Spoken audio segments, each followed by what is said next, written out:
ಪ್ರಸಾದ್, ಕಥೆಯಲ್ಲಿ ಮುಂದಕ್ಕೆ ಹೋಗಿದ್ದೀರಾ?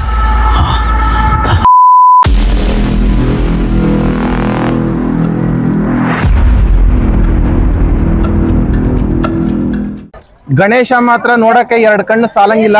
ಹಾಯ್, ಏಷ್ಯಾ ಖಂಡದ 2ನೇ ಅತಿ ದೊಡ್ಡ ಗಣೇಶ ನಮ್ಮ ಚಿತ್ರದುರ್ಗದ ಮಹಾಸಭಾ. ನಾವು ಬಂದಂತ ಟೈಮಲ್ಲಿ ಸಿಕ್ಕಾಪಟ್ಟೆ ಕ್ರೌಡ್ ಇತ್ತು. ಬಹಳ ವಿಜೃಂಭಣೆಯಿಂದ ಸಿಕ್ಕಾಪಟ್ಟೆ ಜನಸಾಗರದ ನಡುವೆ ಗಣೇಶನನ್ನ ಮೆರವಣಿಗೆ ಮಾಡಿದ್ರು. ನಾವೀಗ ಹೋಗ್ತಾ ಇರ್ತಕ್ಕಂಥ ರೋಡಲ್ಲೇನೆ ಆರ್ಮಿ ಫೋರ್ಸ್, ಪೊಲೀಸ್ ಫೋರ್ಸ್ ಸಿಕ್ಕಾಪಟ್ಟೆ ಟೈಟ್ ಸೆಕ್ಯೂರಿಟಿ ಅರೇಂಜ್ ಮಾಡಿದಾರ. ಪ್ರಯಾಗ್ರಾಜ್ ಬಿಟ್ಟ ಮೇಲೆ ನಾವ್ ಇಲ್ಲೇ ಇಷ್ಟೊಂದು ಸೆಕ್ಯೂರಿಟಿ ನೋಡ್ತಾ ಇರೋದು.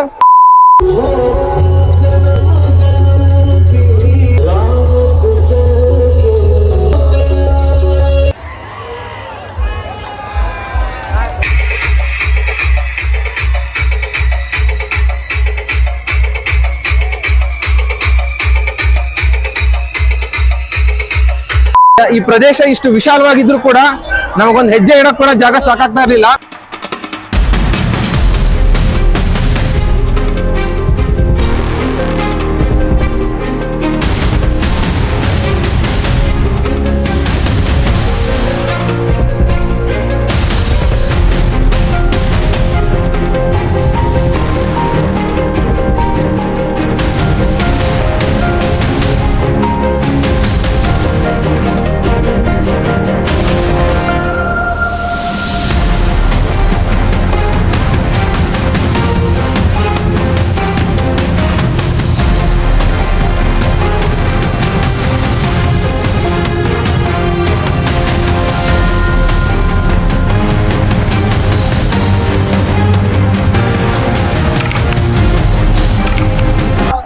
ಸೊ ಅಷ್ಟೊಂದು ಕ್ರೌಡ್ ಇತ್ತು.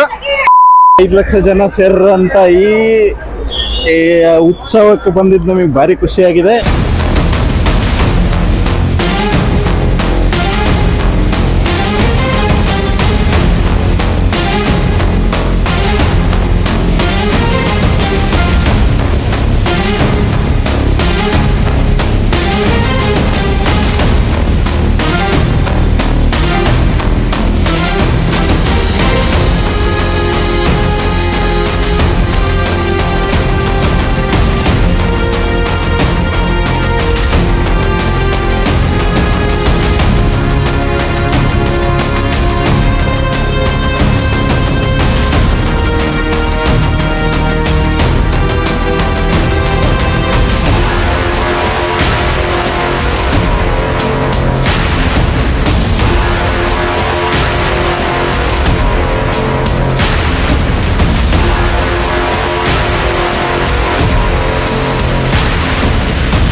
ಇಲ್ಲಿಂದ ಬಂದಿರೋಂಥ ಏನು ಪಾಸಿಟಿವ್ ವೈಬನ್ನೇ ಮನೆಗೆ ತಗೊಂಡು ಹೋಗ್ತಾ ಇದೀವಿ. ಇಲ್ಲಿ ಸೇರಿದ ಇಷ್ಟು ಜನರಲ್ಲೂ ಯಾವುದೇ ರೀತಿಯಾದ ಗಲಾಟೆ ಆಮೇಲೆ ದೊಂಬಿ ಇಲ್ದಂಗೆ ಈಸಿಯಾಗಿ ಮನೆಗೆ ಹೋಗ್ತಾ ಇದೀವಿ. ಅಲ್ಲಿ ಡೈವರ್ಸಿಟಿ ಇನ್ ಯೂನಿಟಿ.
ಇನ್ನೊಂದು ಮೋಸ್ಟ್ ಇಂಪಾರ್ಟೆಂಟ್, ನಮ್ಮ ಯೂತ್ಗೆ ಡಿಜೆ ಪರ್ಮಿಷನ್ ಇಲ್ಲ ಅಂತ ಸಖತ್ ಗೋಳಾಡಿದ್ರು. ಡಿಜೆ ಪರ್ಮಿಷನ್ ಇಲ್ಲ ಅಂತ ಹೇಳಿ ಸ್ಟ್ರೈಕ್ ಕೂಡ ಆಯ್ತು. ಸೊ ಅಲ್ಟಿಮೇಟ್ಲಿ ಸರ್ಕಾರ ಮಣಿದು ಡಿಜೆ ಪರ್ಮಿಷನ್ ಕೊಡ್ತು. ಸೊ ಸಖತ್ ಕುಣಿದು ಕುಪ್ಪಳಿಸಿದ್ರು ಹುಡುಗರು.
ಎಲ್ಲಿ ನೋಡಿದ್ರು ಕೇಸರಿ ಇಲ್ಲಿ ಸಖತ್ ಬ್ಯೂಟಿಫುಲ್ ಆಗೈತಿ.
ಸೊ ಅವ್ರು ಶಿವಮೊಗ್ಗದಿಂದ ಬಂದಿದಾರಂತ. ನನ್ನ ಹೆಸರು ಮಾಂತೇಶ್ ಅಂತ ಹೇಳ್ಬಿಟ್ಟು ಚಿತ್ರದುರ್ಗ ಗಣೇಶ ವಿಸರ್ಜನೆಗೆ ಒಂದು 5-6 ವರ್ಷದಿಂದ ಬರ್ತಾ ಇದೀನಿ.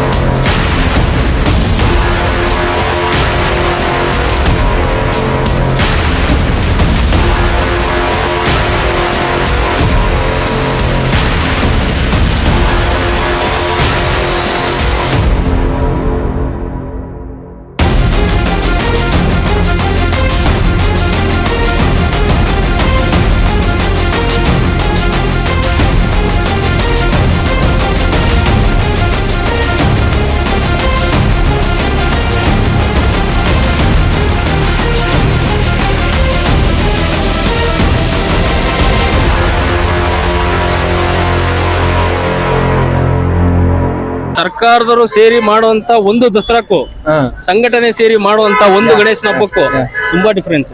ಆಮೇಲೆ ಇನ್ನೊಂದು ಇಲ್ಲಿ ಅಹಿತಕರ ಘಟನೆಗಳು ಏನೂ ನಡೆದಿಲ್ಲ.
ಚಿತ್ರದುರ್ಗದಲ್ಲಿ ಯಾವುದೇ ರೀತಿಯ ಅಹಿತಕರ ಘಟನೆ ನಡೀತಿರ್ಲಿಲ್ಲ, ಇಷ್ಟು ವರ್ಷ ನಡೆದಿಲ್ಲ, ಮುಂದೇನು ನಡೆಯಲ್ಲ. ಇನ್ ಕೇಸ್ ಬಿಜೆ ಪರ್ಮಿಷನ್ ಕೊಡ್ಲಿಲ್ಲ ಅಂದ್ರೆ ಹೆಂಗಿರ್ತಿತ್ತು? ಒಂದು ಬಾಕ್ಸಿಗೂ ಸಮೇತ ಕೊಡ್ಲಿಲ್ಲ ಅಂದಿದ್ರೆ ಅವರೇ ಜಿಲ್ಲಾಡಳಿತದವರೇ ಅವರೇ ಅವರ ಈ ಸಮಸ್ಯೆನ ಅವರೇ ಅವ್ರ ಮೈ ಮೇಲೆ ಹೇಳ್ಕೊಂಡ್ರು. ಆಕ್ಚುಲಿ ಬೆಳಗ್ಗೆವರೆಗೂ ಪರ್ಮಿಷನ್ ಇರ್ಲಿಲ್ಲ, ಬೆಳಗ್ಗೆ 10 ಗಂಟೆ ನಂತರ ಪರ್ಮಿಷನ್ ಸಿಕ್ಕಿ ಅಷ್ಟೊಳಗಡೆ ಅರೇಂಜ್ಮೆಂಟ್ ಆಗಿ ಅದು ತರ್ಸಿರೋ ಎಲ್ಲ ಇನ್ಸ್ಟ್ರೂಮೆಂಟ್ ಗೂ ಪರ್ಮಿಷನ್ ಕೊಟ್ಟಿಲ್ಲ. ಜಸ್ಟ್ 4-5 ಕೊಟ್ಟಿದ್ದಾರೆ ಅಷ್ಟೇ.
ಸ್ಮಾರ್ಟ್ ಆಗಿತ್ತು ಗಣೇಶ, ಅಷ್ಟೇ ನೀಟಾಗಿ ಅದನ್ನ ಟ್ರಾವೆಲ್ ಮಾಡಿಸಿದ್ರು ಈ ರೋಡಲ್ಲೆಲ್ಲ. ನಮ್ಮ ಲೈಫಲ್ಲಿ ನಾವು ಈ ತರ ದೊಡ್ಡ ದೊಡ್ಡ ಕಾರ್ಯಕ್ರಮಗಳಲ್ಲಿ ಭಾಗವಹಿಸ್ತಾ ಇರೋದು ಇದು 2ನೇದು. ಪ್ರಯಾಗ್ರಾಜ್ ಆದ್ಮೇಲೆ ನೆಕ್ಸ್ಟ್ ಇದಕ್ಕೆ ಬರ್ತಾ ಇರೋದು.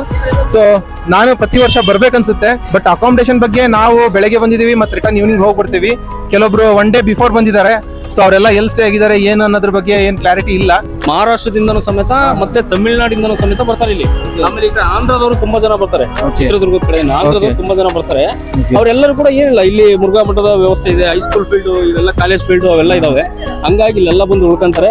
ಮತ್ತೆ ಮಾರನೇ ದಿವಸ ಬೆಳಿಗ್ಗೆನೆ ಮತ್ತೆ ರಾತ್ರಿ ಎಲ್ಲಾನು ಕೂಡ ಒಳ್ಳೆ ಲೈಟಿಂಗ್ಸ್ ಇರುತ್ತಲ್ಲ, ಅದನ್ನ ಎಂಜಾಯ್ ಮಾಡ್ತಾರೆ. ಎಂಜಾಯ್ ಮಾಡ್ಬಿಟ್ಟು ಬೆಳಿಗ್ಗೆ ಈ ಗಣೇಶ ವಿಸರ್ಜನೆ ಇರ್ಬೇಕಾ ನೀವು? ಇಲ್ಲ ಸರ್, ಹೊರಡ್ತೀವಿ ನಾವು ಮುಗಿಯೋವರೆಗೂ ಇದ್ದು ಗಣೇಶನ್ನ ಯಾವಾಗ ನೀರಲ್ಲಿ ವಿಸರ್ಜನೆ ಮಾಡೋದು ಚಂದ್ರವಳ್ಳಿ ತೋಟ ಅಂತ ಬರುತ್ತೆ. ಇಲ್ಲಿ ಚಂದ್ರವಳ್ಳಿ ತೋಟ ಅಂತ ಬರುತ್ತೆ, ಚಿತ್ರದುರ್ಗ ಮತ್ತೆ ಶಿವಮೊಗ್ಗ.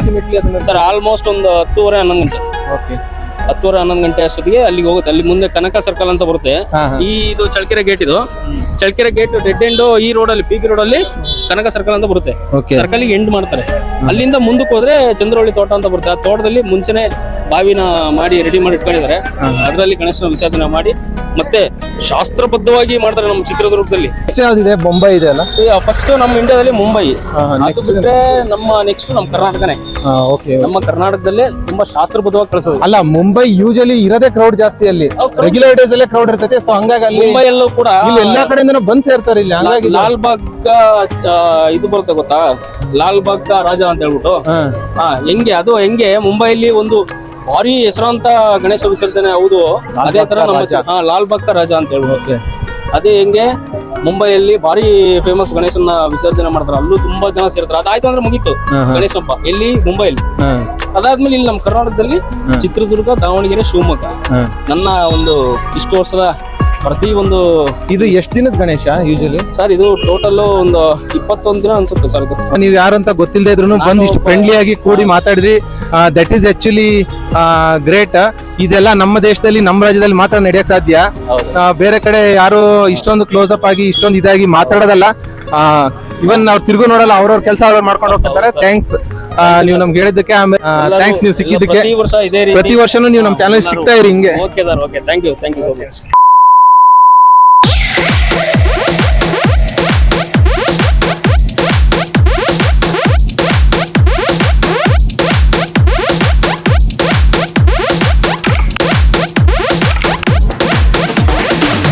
Hey!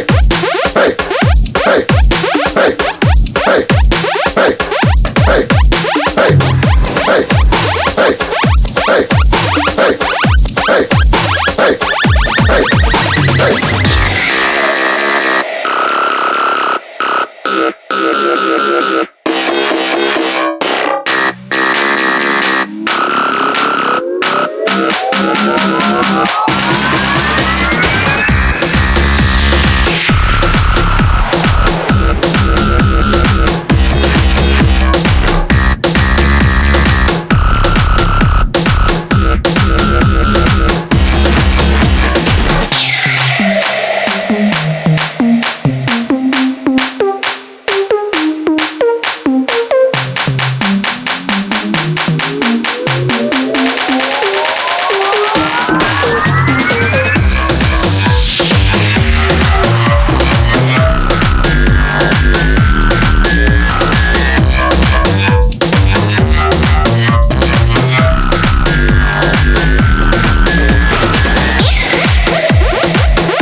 ಇದೇ ಹಿಂದೂ ಮಹಾಸಭಾ ಗಣೇಶ ಇಲ್ಲಿಂದನೇ ಇಲ್ಲೇ ಕುಣಿಸಿದ್ದು ಇದೇ ಸ್ಪಾಟ್.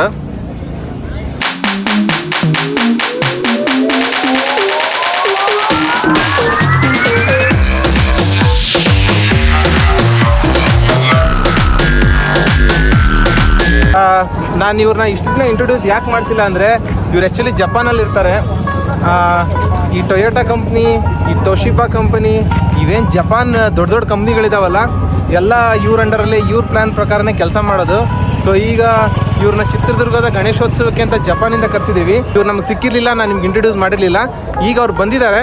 ಮತ್ತು ಅವ್ರು ತಮ್ಮ ಕೆಲಸದಲ್ಲಿ ತೊಡಗೋಕ್ಕಿಂತ ಮುಂಚೆನೇ ನಮ್ಮ ಚಾನಲಲ್ಲಿ ತೋರಿಸ್ಬಿಡೋಣ ಅನ್ನೋದಕ್ಕೆ ಅವ್ರನ್ನ ತೋರಿಸ್ತಾ ಇದ್ದೀವಿ. ಇದಿಷ್ಟು ಭಾರತದ ಅತಿ ದೊಡ್ಡ ಎರಡನೆಯ ಶೋಭಾಯಾತ್ರೆ ಚಿತ್ರದುರ್ಗ ನಗರದ ಗಣೇಶ ವಿಸರ್ಜನಾ ಕಾರ್ಯಕ್ರಮ. ಇವತ್ತು ಇಲ್ಲಿ ಸೇರಿರೋ ಜನ ಸಿಕ್ಕಾಪಟ್ಟೆ ಇತ್ತು. ಸೊ ಅದನ್ನ ನಾವು ನಡ್ಕೊಂಡು ಓಡಾಡಕ್ ಆಗದೆ ಇರೋಷ್ಟು ಟೈಟ್ ಆದ್ಮೇಲೆನೆ ನಾವು ರಿಟರ್ನ್ ಬಂದು ಬೇರೆ ಕಡೆ ದೂರದಲ್ಲಿ ಕೂತ್ಕೊಂಡು ಗಣೇಶ ನಮ್ಮಿಂದ ಒಂದ್ 500 ಮೀಟರ್ ದೂರ ಹೋಗೋವರೆಗೂ ವೇಟ್ ಮಾಡಿ ನೆಕ್ಸ್ಟ್ ನಾವು ಅಲ್ಲಿ ಕೆಲವೊಂದು ಇವೆಂಟ್ಸ್ ನಡೀತಾ ಇದ್ವು, ಅವೆಲ್ಲ ನೋಡ್ಕೊಂಡು ರಿಟರ್ನ್ ಬೆಂಗಳೂರು ಕಡೆ ಬಂದ್ವಿ. ಸೊ ಇಂಥ ಯಾತ್ರೆಗಳು ಬಹಳ ಅಪರೂಪ. ಇಂಥ ಯಾತ್ರೆಗಳಲ್ಲಿ ಭಾಗವಹಿಸಬೇಕು ಅಂತಂದ್ರ ನಾವು ಈ ನಾಡಲ್ಲೇ ಹುಟ್ಟಬೇಕು. ಸೊ ಇದು ಮಾತ್ರ ಅವಿಸ್ಮರಣೀಯ ಕ್ಷಣವಾಗಿತ್ತು. ಮತ್ತೊಂದು ಎಪಿಸೋಡ್ ನೊಂದಿಗೆ ಇಲ್ಲೇ ಸಿಗೋಣಂತ. ಅಲ್ಲಿವರೆಗೂ take care, bye, see you, meet again. ಏನಣ್ಣ ನೀನು 100 ಕಿಲೋಮೀಟರ್ ಹೊಡಿತಾ ಇದೀರಣ್ಣ, ನೀರು ಕುಡ್ದಂಗೆ. ನೀರಲ್ಲಿ ತೇಲ್ಸೋ ಥರ ಹೋಯ್ತಾ ಐತೆ ಗಾಡಿ, ಒಂಚೂರು ಅಳ್ಳಾಡ್ತಾ ಇಲ್ಲ.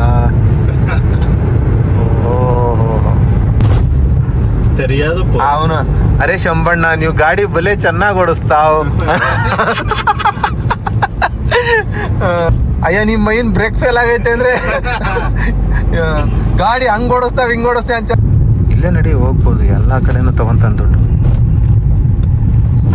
ಇದಕ್ಕೊಂದು ಭರ್ಜರಿ ಹೋರಾಟ ಮಾಡ್ಬೇಕಪ್ಪ. ಇನ್ನ ಟೋಲ್ ಬೇಡ ಅಂತ ಗಣೇಶನ್ ಉತ್ಸವಕ್ಕೆ ಬಂದಾಗ ಅಂಥದಕ್ಕೆ ಬಂದಾಗ ನಮಗೆ ಟೋಲ್ ತಗೋಬೇಡ್ರಿ ಅಂತ ಒಂದು ಭರ್ಜರಿ ಮೆರವಣಿಗೆ ಮಾಡಿ